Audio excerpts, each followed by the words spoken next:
सखी। अरे का हो? अरे गौने गई रहलू है। हाँ हो। तो तहार सास ससुर कैसन हो? अरे सास ससुर बहनी पूछत हूँ। हाँ हो।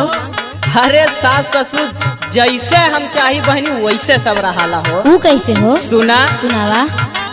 पहले पहले जब गईली गवनवा सुनत हूँ ने? हाँ हो। अरे पहले पहले जब गईली गवनवा जातरा मचाइला। अरे जातरा मचाइला सुनत हूँ ने? हाँ एकदम सुनावा। अरे सासू नदिया के झोटा पकड़ के सावा के नाई लतियाइला।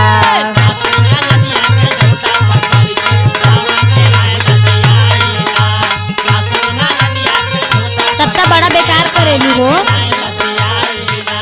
सासू नदिया के झोटा पकड़ के सावा के नाई लतियाइला। अरे सावा के नाई लतियाइला सुनत हूँ ने? हाँ हो। अरे ससुर भसुर जे हमरा के डांटे तो ओनहु के खूब गरियाइला।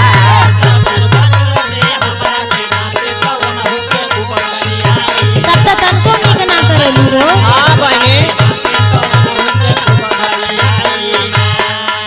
अरे ससुर भसुर जे हमरा के डांटे तो ओनहु के खूब गरियाइला।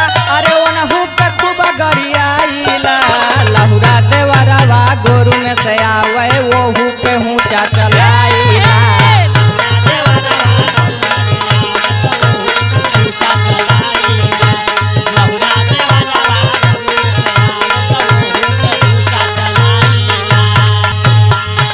अरे लहुरा देवरवा गोरु में से आवे वोहू पे ऊंचा चलाइला। वोहू पे ऊंचा चलाइला।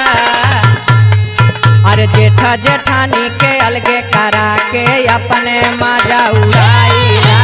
जेठा जेठानी के अलगे करा के अपने मजा उड़ाइला।